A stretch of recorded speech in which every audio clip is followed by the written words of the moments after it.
Espero que me puedan ver y oír y ver mi pantalla. En primer lugar, agradecer la invitación y también eh, la invitación no solamente a mí, sino al sector académico, al sector, a las universidades, al sector científico en estas charlas, en estos eventos, porque nosotros estamos muy interesados en dar a conocer lo que hacemos y lo que queremos desarrollar y lo que ya venimos desarrollando con otros sectores. Y en este caso en particular yo no hablo a título personal, sino que hablo también a nombre de la Universidad Cayetano Heredia, que es una universidad conocida acá en Perú. Y algo nuevo que tiene esa universidad es la carrera de Ingeniería Ambiental y hace ya unos años está trayendo profesionales peruanos y extranjeros, repatriándolos, digamos, para formar un grupo de desarrollo muy ligado a la empresa y muy ligado a la investigación. Y me incluyo en ese grupo de profesionales que han venido llegando. Y en este caso en particular, lo que les voy a hablar un poco es sobre la evaluación y el tratamiento de metales pesados en ambientes acuáticos. El tema es bastante, o sea, se podría volver bastante pesado y bastante técnico y científico, así que por el que esté interesado, eh, yo estaría encantadísimo de conversar, pero en este momento voy a hacer un repaso bastante global, bastante, sin entrar en muchos detalles técnicos, pero sí para que se pueda entender la idea de lo que estamos haciendo y lo que queremos hacer. Y en primer lugar voy a empezar con lo que es, voy a ir al revés, voy a ir con el tratamiento antes del diagnóstico. Y hablaremos entonces de lo que es la remoción de metales pesados utilizando la nanotecnología. Esto es una iniciativa, es un desarrollo que lidera la doctora Maya Quintana, que a la vez es jefa de la carrera de Ingeniería Ambiental, con sus colaboradores también en la UNI. Eh, Y se trata de básicamente remover, como su nombre lo dice, tratar de quitar de cuerpos de agua diferentes metales pesados. Y en este caso lo voy a conversar en lo que es el plomo. Y para esto se utiliza la nanotecnología. Y para hablar voy a hablar un poco de lo que es la nanotecnología, así rápidamente. Básicamente, la nanotecnología vendría a ser el estudio de materiales que están a una escala en la escala de los nanómetros, ¿no es cierto? O sea, tenemos los metros, centímetros, milímetros, nanómetros. Cuando hablamos ya de los nanómetros, estamos hablando de compuestos que debido a su tamaño eh, presentan características muy distintas. Digamos que las leyes físicas que dominan a todos nosotros, al universo en general, son distintas para ellos por el tamaño que tienen. Entonces, eso hace que tengan propiedades únicas, propiedades que se están descubriendo, que esto es algo muy reciente, tiene muy pocos años, y se están encontrando aplicaciones en diferentes campos, en medicina, en agricultura, en tecnologías. Los celulares que ustedes tienen en las manos hoy en día tienen ya compuestos de nanopartículas, por eso pueden ser tan planitos y tan pequeños. Igual las computadoras, por eso son tan livianas. Hay medicamentos que se utilizan para eso. Hoy en día, por ejemplo, la pandemia, hay una área de investigación que busca medicamentos, antivirales y vacunas utilizando la nanotecnología, así que es un campo enorme que se ha abierto hace no mucho tiempo. Y en el Perú estamos tratando de utilizar esto y aplicarlo al área ambiental. Entonces estamos viendo que hay una escala de, de distancias, digamos, y cuando entramos a la parte nano es cuando ya entras a un universo distinto y ya tienen propiedades físicas y químicas y aplicaciones distintas. Ese es el concepto general de lo que vendría a ser la nanotecnología. Aquí lo que tienen es un ejemplo. En este frasco lo que hay es óxido de plata, que de repente algún químico lo puede reconocer, que tiene diferentes funciones conocidas. Pero cuando este óxido de plata se convierte en nano, o sea, lo pulimos, lo volvemos tan pequeño que se convierte en nano, ya tiene propiedades, por ejemplo, antimicrobianas, tiene propiedades de no dejar que el paso o el crecimiento de microorganismos y se aplica, por ejemplo, he puesto esta imagen en un desodorante. Ustedes deben haber escuchado, por ejemplo, que hay detergentes para ropa que vienen con la tecnología nano, que vienen con las nanopartículas, el nanosilver y estas cosas. Eso es que los materiales que conocemos hoy en día se han convertido ya en los han convertido en una escala más pequeña y han encontrado un mundo entero de diferentes propiedades. Como siguiente ejemplo les pongo el carbón. El carbón es un elemento de la tabla periódica también. Y ustedes pueden ver aquí el carbón que ustedes pueden utilizar para cocinar, para calentar la comida, para hacer una ignición, para generar fuego. Y básicamente uno puede pensar también de repente en el grafito, que es el carbón que se utiliza en el lápiz, ¿no?, para dibujar, etcétera. Pero cuando la convertimos ya en nano, pasamos a varias moléculas y una de ellas es el grafeno. El grafeno es una molécula espectacular, en realidad esto le debió el descubrimiento y la aplicación del grafeno, le otorgó el Premio Nobel de Física a dos investigadores en el Reino Unido en el 2010 por las propiedades que encontraron en ella. Trabajar a esta escala implica propiedades que no se conocían. Por ejemplo, esto puede ser un elemento tan liviano que flote en el aire, pero a la vez tan resistente que podría detener una bala, por ejemplo, de una pistola. Y es por eso que la resistencia que genera y por la estructura y la disposición de estas moléculas es que le genera propiedades muy distintas, ¿no? Entonces ese es el mensaje que les quiero dejar en cuanto a lo que es la función de la nanotecnología, para ya pasar un poco a lo que se hizo aquí en Perú sobre esto. Lo que ustedes acá tienen es imágenes microscópicas. Lo que tienen acá es un grano de arena simple, como se ve. La arena puede absorber metales pesados, por ejemplo, en su superficie por diferentes interacciones físico-químicas. La siguiente imagen, la del medio, tienen una arena más magnetita, que es un compuesto que le va a aumentar la granulometría, lo va a volver más rugoso, digamos, para que se pueda obtener, para que pueda generar mayor eh, captación del metal. Y aquí está la arena más la magnetita más el óxido de grafeno, el que habíamos hablado hace un momento, y eso genera una superficie que tiene una mayor capacidad de absorción de metales. Y cuando uno piensa en esto, diría, bueno, es una tecnología que podría ser avanzada, que podría ser muy compleja y quizás muy costosa. Pues no, no es costosa. El grafeno se puede encontrar o se puede sintetizar de cualquier parte de carbón, cualquier origen de carbón, incluso como la imagen de carbón que les mostré hace un momento. Por lo tanto, es algo que se puede hacer de forma muy factible y se podría aplicar en grandes extensiones, que es algo que voy a mostrar a continuación.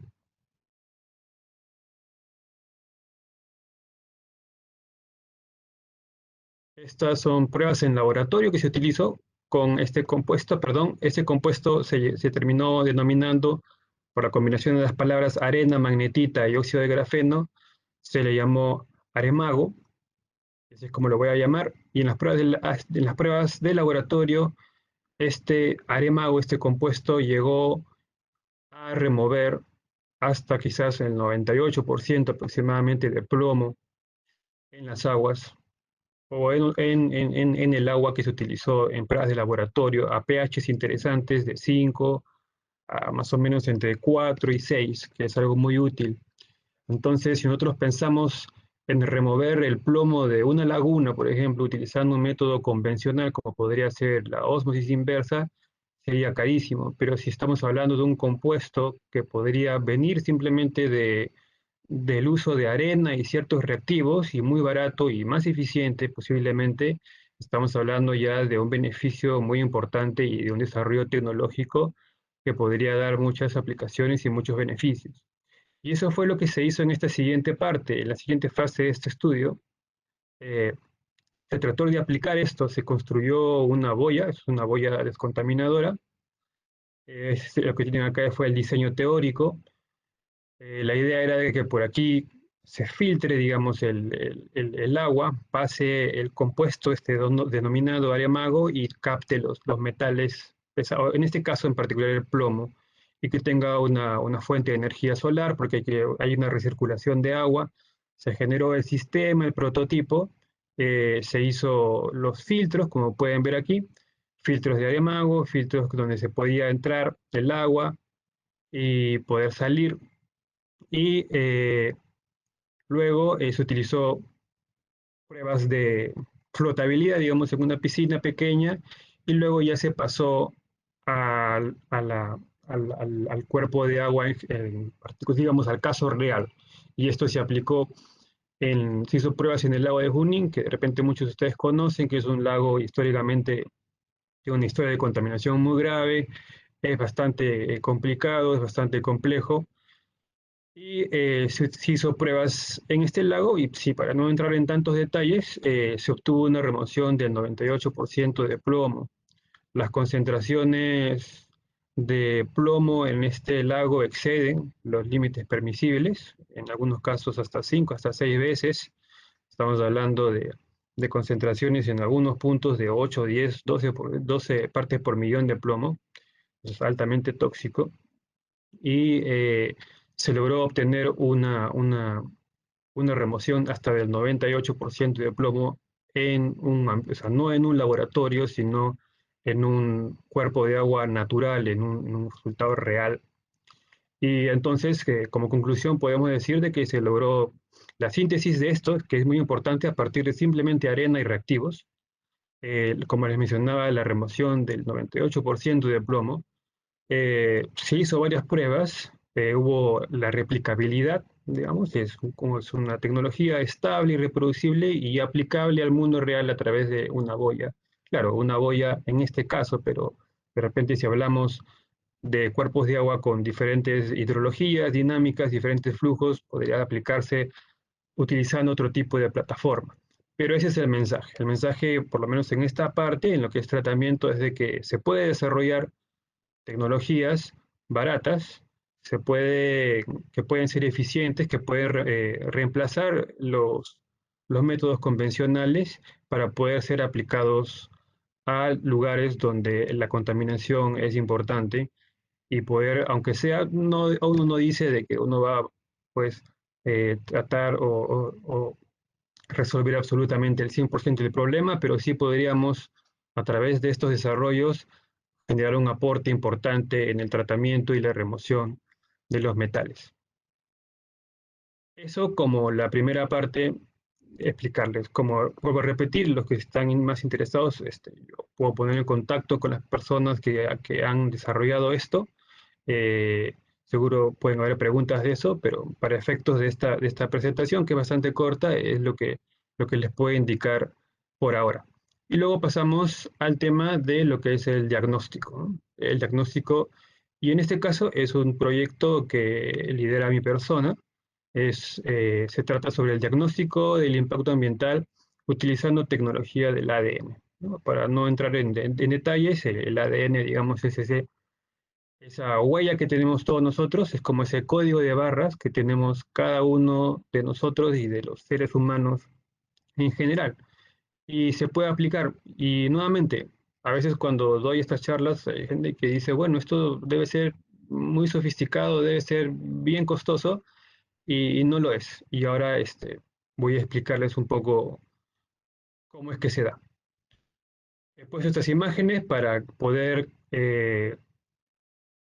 que ustedes puedan recordar lo tedioso y lo costoso eh, que existe, que puede ser la toma de muestras, por ejemplo, esta fase en los estudios de impacto ambiental, o de repente un estudio propio de una empresa que quiere saber o verificar la calidad de sus aguas. Recuerden que esto puede aplicarse a muchas matrices, pero en este caso estamos hablando de cuerpos de agua, ecosistemas acuáticos, y bueno, ahí pueden ver gente trabajando con diferentes eh, materiales. Entonces, estos estudios requieren, en primer lugar, de profesionales altamente capacitados no solamente uno, sino varios equipos multidisciplinarios, materiales que hay que comprar. Acá tienen una imagen típica de lo que es el electrofishing, que es, ¿no?, el sistema que es caro para poder pescar y obtener los peces y poder hacer un monitoreo ecológico de la biodiversidad de los peces. Aquí me fui un poco al extremo, donde puse una persona tomando muestras eh, bajo el agua, pero el mensaje que quiero dejar es eso, ¿no? Lo costoso y lo tedioso que puede hacer y que muchas veces es una limitante. Y aquí he puesto esta imagen también de alguien recolectando un pez, porque al final lo que hacemos cuando hacemos un monitoreo también es un impacto. ¿No? Es un impacto entendible, es un impacto manejable que debe ocurrir, pero es un impacto al final. Y pues esto, a través nuevamente del desarrollo y de las investigaciones, se puede encontrar formas donde podríamos facilitar la vida a la persona que está encargada de este monitoreo. Y esto tranquilamente se podría reemplazar utilizando el ADN. La siguiente imagen es, por ejemplo, un río. Esto vendría a ser el río Torococha, esto es Puno, el río Torococha que viene de los efluentes sin tratamiento de Juliaca que entran al lago Titicaca. Y esto, por ejemplo, es algo que queremos hacer, todavía no lo hemos hecho, pero esto, por ejemplo, tranquilamente podría tomarse una muestra de sedimentos, así como se toma una muestra de análisis para parámetros físico-químicos in situ con un multiparámetro. Tranquilamente uno podría tomar una muestra muy simple de este ambiente contaminado sin necesidad de pescar ningún pez, sin necesidad de tomar macroinvertebrados o de tomar algas o de ser un experto en estos temas. Y una muestra tan simple como la que ven a continuación de sedimentos de unos cuantos gramos podría, digo podría porque es un proceso que todavía está en estandarización. Sin embargo, en otras industrias ya se utiliza. Y bueno, podría reemplazar a todo lo que a todo ese esfuerzo que se estamos haciendo, ¿no es cierto? Algo que es importante recalcar también es que cuando estudiamos la biodiversidad, es algo más complejo que cuando estudiamos la química o la física de un cuerpo de agua. Digamos, queremos saber la concentración de un metal pesado en el cuerpo de agua, tomamos una muestra, lo mandamos a absorción atómica, lo mandamos a un análisis de ICP y obtenemos un valor que es parte por millón, ¿no?, que vendría a ser cuántos miligramos de ese compuesto tengo por litro de agua. Y así de sencillo. Y cuando hacemos un análisis de biodiversidad y trabajamos con seres vivos, es sumamente complicado. Primero que no vamos a tomar una medición de todos los seres vivos que hay. Solamente es imposible, prácticamente imposible para una persona trabajar de esa manera por la diversidad que existe en todos los lugares. Lo otro es de que tenemos un sesgo importante porque solamente vamos a observar y vamos a calificar y vamos a cuantificar aquellos seres vivos que conocemos. ¿Y qué pasa con los que no conocemos? Los podemos, en cierta forma, despreciar. Y no solamente hablo de peces, solamente hablo de macroinvertebrados, de algas, de bacterias, etcétera. No tenemos hoy en día, por esos métodos convencionales, aparte de ser costosos, no llegan a darnos una visión integral de lo que significa la biodiversidad en ese lugar. Por lo tanto, no obtenemos una visión integral del impacto que se está generando sobre la biodiversidad en un ambiente contaminado. Dicho esto, retomo ahora el tema de los sedimentos. Entonces, como una muestra más o menos parecida a estos sedimentos que se toman, podríamos nosotros transformarlo o analizarlo a través del ADN. Y me parece que en la siguiente imagen les pongo esta figura para que recuerden esas series, esos programas de televisión de ciencias forenses, donde llegan después del crimen y hacen un análisis de hisopado, ¿no es cierto?, de superficies, y lo que están buscando es el ADN, y luego a través del análisis del ADN encuentran quién fue el responsable, quién fue el que cometió el crimen, sin que la persona esté presente, ¿no es cierto? Entonces, igual, cuando hablamos de estos sedimentos, nosotros podemos saber quién estuvo ahí sin que esté presente. Y yo les aseguro de que, vamos a poner un ejemplo, pues es un ejemplo cualquiera, eh, cualquier persona con estos hisopados y estas tecnologías podría ir a la casa de cada uno de ustedes, tomar diferentes muestras y poder decirles a ustedes quiénes estuvieron ahí el día anterior, la semana pasada e incluso hace unos años. Y con la tecnología suficiente podríamos saber eh, quién pasó por ahí y qué es lo que estuvo haciendo. Básicamente, esa tecnología que ya se utiliza en las ciencias forenses, en las investigaciones, aplicarlo al área ambiental y a través de un análisis de sedimentos, en este caso se extrae el ADN del hisopo, en el caso de los sedimentos se extrae el ADN del mismo sedimento y se hace un análisis exactamente igual, que laboratorios en muchas partes del mundo ya lo hacen. Y para poner un ejemplo algo rápido, eh, he puesto aquí cuatro, digamos, perdón, cinco diferentes seres vivos, les he asignado un color y se ve más o menos, al final el resultado que uno obtiene es lo que se ve aquí en esta barra, ¿no? En un ambiente natural, no impactado, estos cinco seres vivos o estos cinco diferentes colores se ven así, generalmente. Estoy haciendo estoy asumiendo muchas cosas, pero generalmente se ve así, un ambiente equilibrado, donde cada uno en un ecosistema, ustedes saben que el ecosistema es prácticamente sinónimo de equilibrio, en un ecosistema tenemos todos los diferentes animales cumpliendo un rol y se encuentran en equilibrio los unos con los otros. Y generalmente cuando se toma una muestra, en este caso de sedimentos de un cuerpo de agua, se ve así, de esta forma. Y cuando está impactada se ve como está acá al costado, donde ya de repente una especie que es más resistente al impacto aumenta su población, aumenta su proporción, digamos, en esa gráfica, e incluso algunas más sensibles empiezan a disminuir y empiezan a desaparecer. Entonces, uno viendo esto, uno viendo estos gráficos, podría entender el impacto que está ocurriendo en el ambiente sin siquiera haber visto ninguno de estos animales, ninguno de estos seres vivos, solamente con los gráficos y con el ADN que estos en algún momento dejaron. Entonces, se tiene a estos seres vivos que podrían ser desde microscópicos hasta animales superiores, más grandes, y a través de la extracción del ADN que ellos dejan en los sedimentos, eh, se puede hacer un análisis computacional y se podría encontrar estas gráficas. Y ahora les voy a mostrar un ejemplo práctico de lo que se ha venido haciendo. Lo que tienen ustedes aquí es un ejemplo real. Estos fueron 4 años de estudio para poder estandarizar y para poder comprender, desarrollar esta tecnología.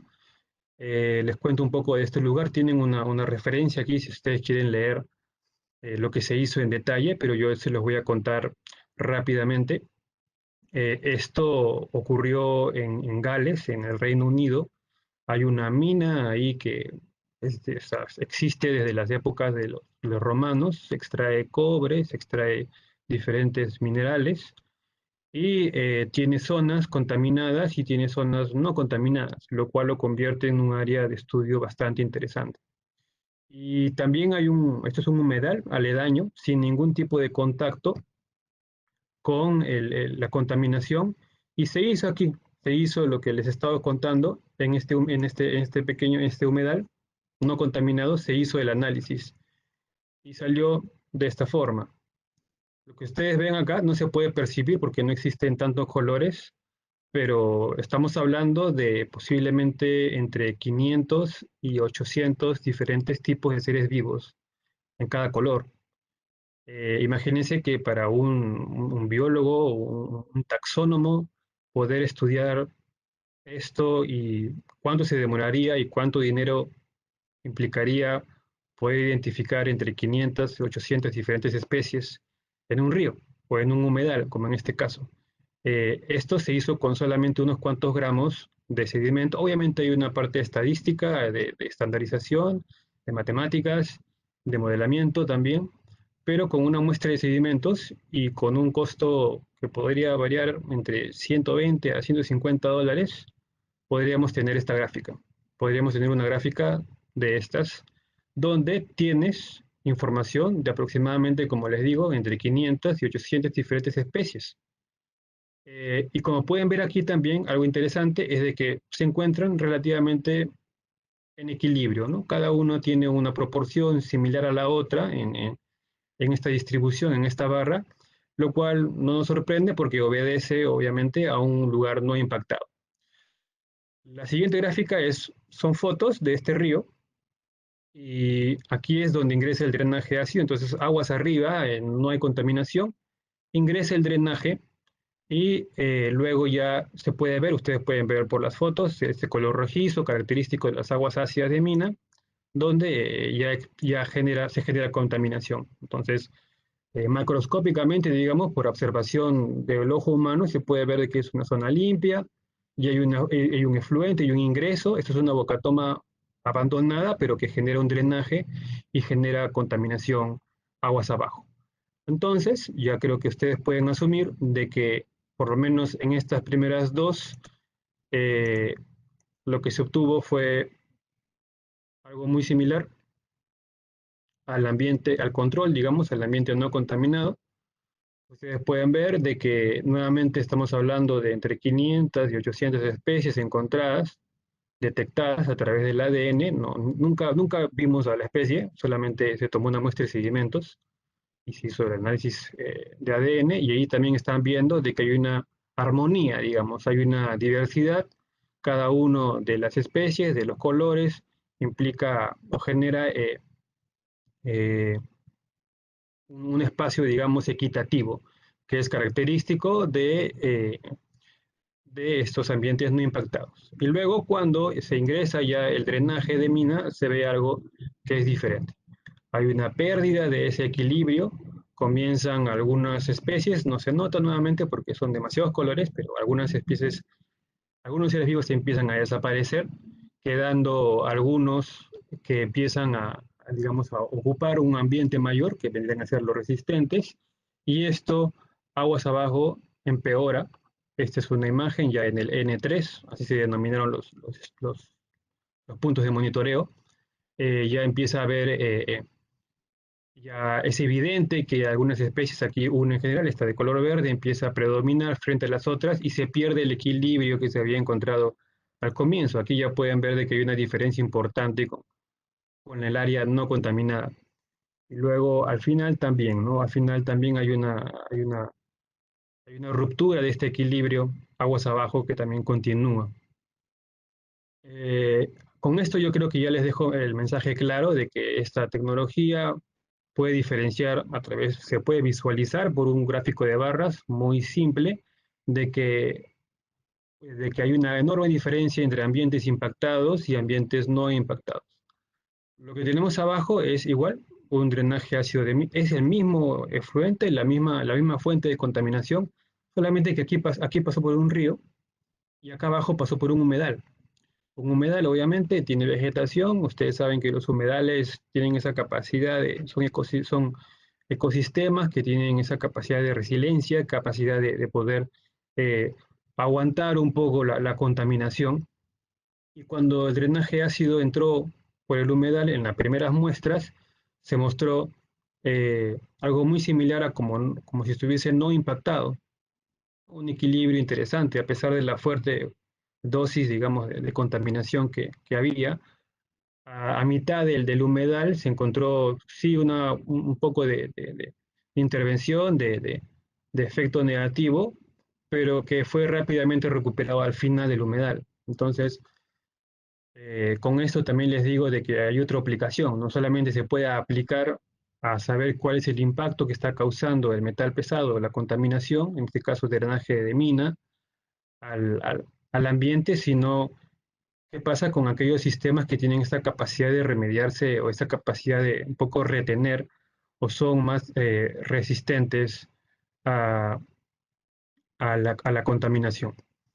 Y entonces, digamos que en este estudio, claro, Obviamente era relativamente nuevo en esos tiempos, estoy hablando del 2015. Durante esos 4 años tomó mucho tiempo, pero hoy en día ya es algo que se puede aplicar y que se puede trabajar de forma, de forma ya un poquito más estandarizada.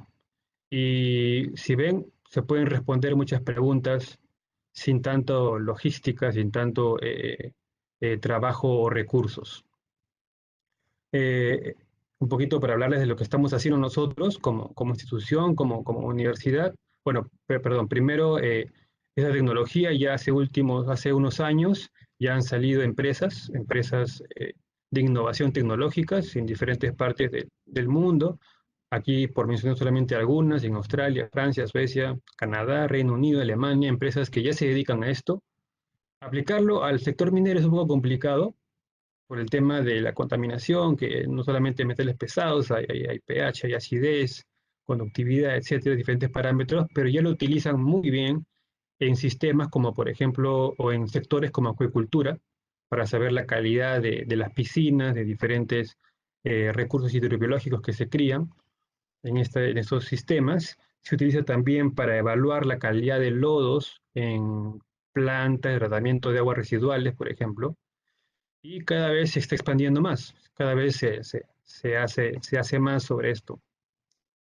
Y nosotros como país en Perú no nos queremos dejar atrás, hemos trabajado esto durante 4 años fuera, lo queremos trabajar acá en el país, ya estamos empezando algunas iniciativas, algunas conversaciones, algunos ensayos preliminares.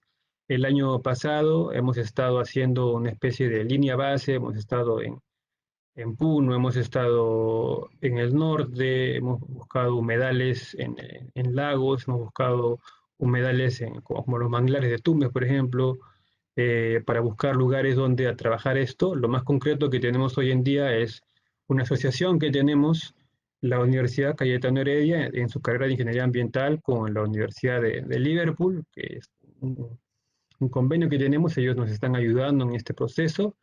Se ha unido también la empresa privada, la consultora Clon, hace ya unos meses se unió a esta iniciativa y hemos querido trabajarlo esto en Huaraz con la Universidad UNASAM también en Huaraz, y tenemos ahí un grupo de profesionales muy bueno, muy talentoso, y de que queremos trabajar esto en estas áreas. Hemos escogido de forma preliminar las cuencas del río Quilcay, en Huaraz. Eh, Esta cuenca tiene una zona contaminada por drenaje natural de roca, por de lo que está ocurriendo con el deshielo. El deshielo está exponiendo la roca a la atmósfera y generando un drenaje natural de acidez. Y un poquito, no tan lejos, tenemos otra zona que no está contaminada, así que tenemos un lugar ahí muy interesante para poder hacer un estudio. Aquí los voy a dejar un poco en ascuas porque todavía no hemos empezado este estudio, por el tema de pandemia y tema de la inmovilización no nos ha permitido, pero sí quiero dejarles el mensaje de lo que queremos hacer, y posiblemente estamos muy entusiasmados para el próximo año empezar ya a trabajar en esto. Y me parece que esta es la última presentación, la última diapositiva. Quiero bueno, dar las gracias y también dejarles como mensaje final de que no solamente en el Perú, sino en la región en general, tenemos investigadores, tenemos académicos y científicos de altísima categoría, muchos de ellos renombrados en el mundo entero, pero como esto es una plataforma también entiendo de networking, me parece competente mencionar de que lamentablemente no tenemos todavía un ecosistema o una forma de engranar a estos talentos con el sector privado o con iniciativas que generen soluciones reales. Que me parece excelente que nos hayan invitado para poder explicar un poco de lo que hacemos. Lo he pasado así de forma muy general. Ahí tienen la forma de contactarme a mí y yo puedo luego pasarlos con los especialistas que ven estos temas, y eso es todo. Finalmente, agradecer a ustedes, han sido muy amables por escucharme. Gracias.